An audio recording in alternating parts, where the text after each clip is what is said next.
I was discussing the plausibility of two essential features of the philosophy of illusion. The question that we have to decide whether to take life seriously or not. That is to say, whether the plot is comic or tragic. And if it's tragic, you see, must we say that it's ultimately tragic? And the question of who are you?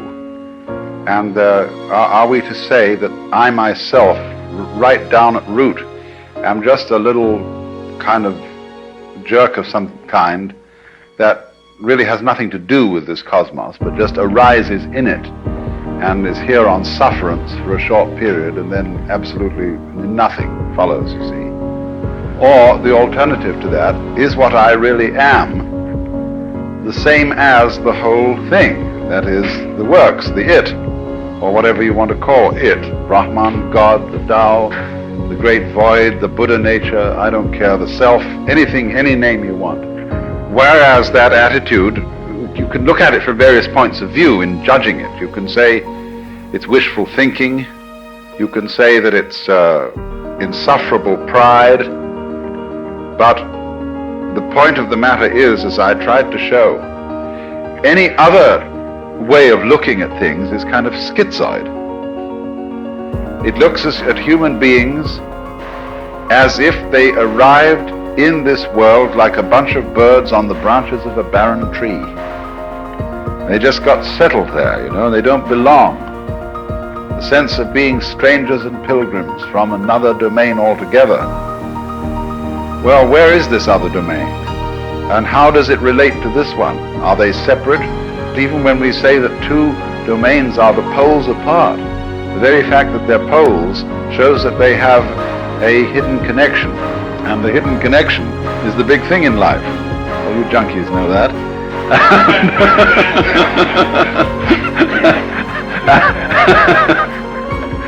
And so, in other words, we get a pattern of organization that is radial rather than an assemblage, as if the universe were really a multiverse.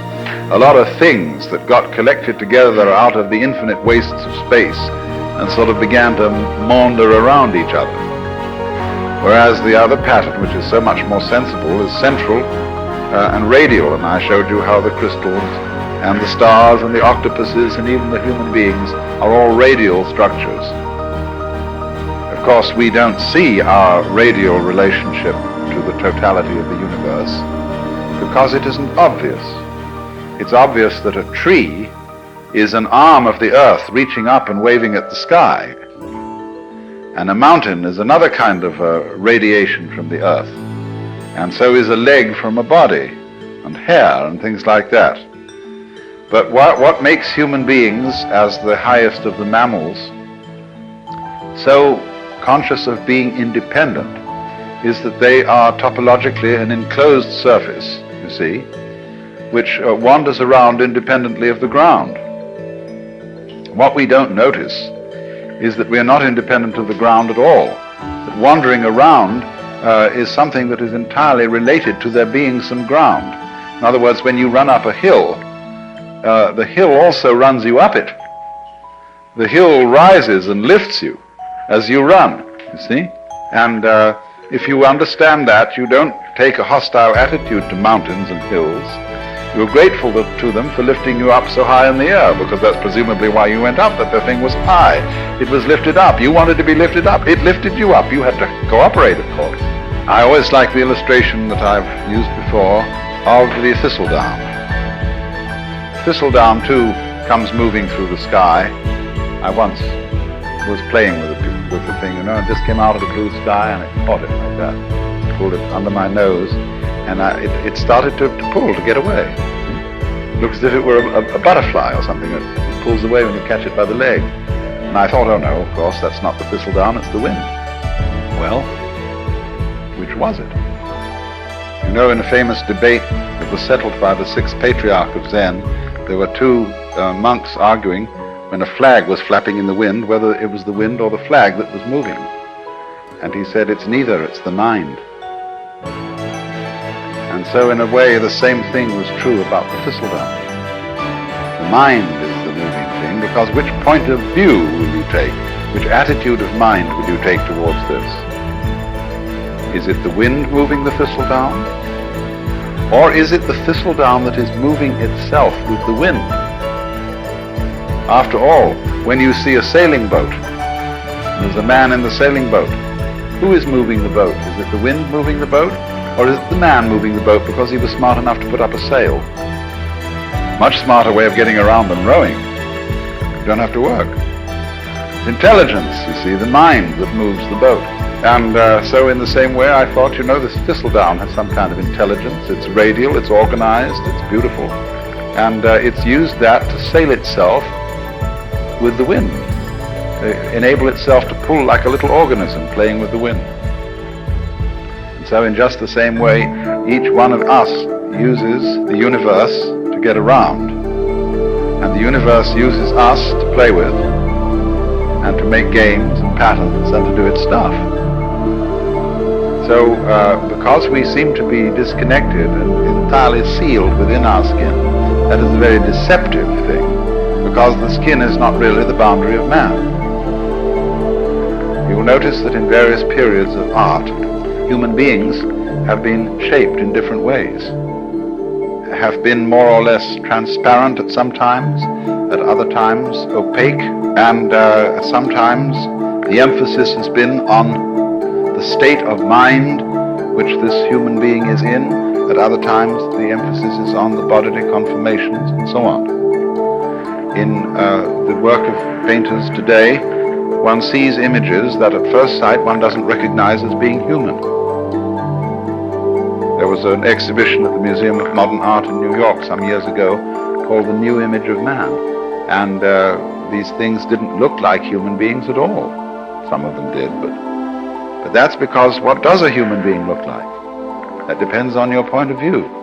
You see, if you are prejudiced that a human being is only what is inside his skin, then you think that when anybody paints the human being beyond those boundaries, that he's lost the image of man. He hasn't necessarily lost it at all. There's an old feeling that the shape of the universe is the shape of man. I don't know if you've ever heard that said, that man is the microcosm and that the universe as a whole is the macrocosm. Now, as you plumb out into the universe and explore it astronomically, it gets very strange. You begin to see things in the depths that at first sight seem utterly remote. How could they have anything to do with us? They are so far off and so unlikely. And in the same way, when you start probing into the inner workings of the human body, you come across all kinds of funny little monsters and wiggly things that bear no resemblance to what we recognize as the human image. Look at a spermatozoon under a microscope, and how can that have any connection with a grown human being? It's so unlike, you see. It's foreign feeling. And you get the creeps sometimes, the foreign feeling about yourself, if you feel your own pulse. Or if you're able to look at an X-ray in some way of your inner organs working. See, they're all strangers to us. We don't know about them. And they give us the creeps, as if they were, coming across some weird insects in the dark. That sort of feeling. What we will always find out in the end, when we meet the very strange thing, and we look into the distant reaches of space, there will one day be the dawning recognition, that's me. Why, that's me. And the whole game of the universe, you see, is to appear as strange to itself as it possibly can. That's how one keeps variety going. That's how one keeps wonder going, and all kinds of exciting developments. How different can you get? In the beginning, the Lord said, get lost, to himself, see. So we shall find, for example, that space that you see all around you and containing you. And you can feel space in many ways. Space is not only something that comes through the eyes. The movement of your arms, if with closed eyes, for a blind person, is his way of knowing space. And you can hear space audibly. Lots of sounds appear to be in restricted spaces or ample spaces. And silence that goes with sound corresponds to space.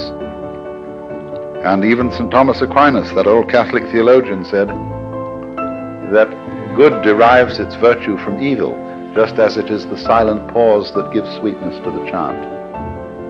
But space, you see, that seems to contain, space is one's mind. This was common sense to people living in the early Renaissance, for example, at the time of Dante. There are many references in Dante's poetry to the identity of mind and space. And likewise in a 8th century text in China, the Sutra of the Sixth Patriarch, he likens the nature of mind to the nature of space. He says, just as space contains all the sun and the moon and the stars and the people and the mountains and the forests, so the nature of mind, the nature of consciousness, the nature of oneself contains all these things. So you see that if you think that way, you have an image of man that is global, that is very different from the image in which man is defined as bounded by his skin. That's a prejudice. We think now, for example, I have my own private thoughts. Well, nobody has private thoughts, because one thinks in images and words, and these words and images are derived from the whole thought structure of the society in which you live.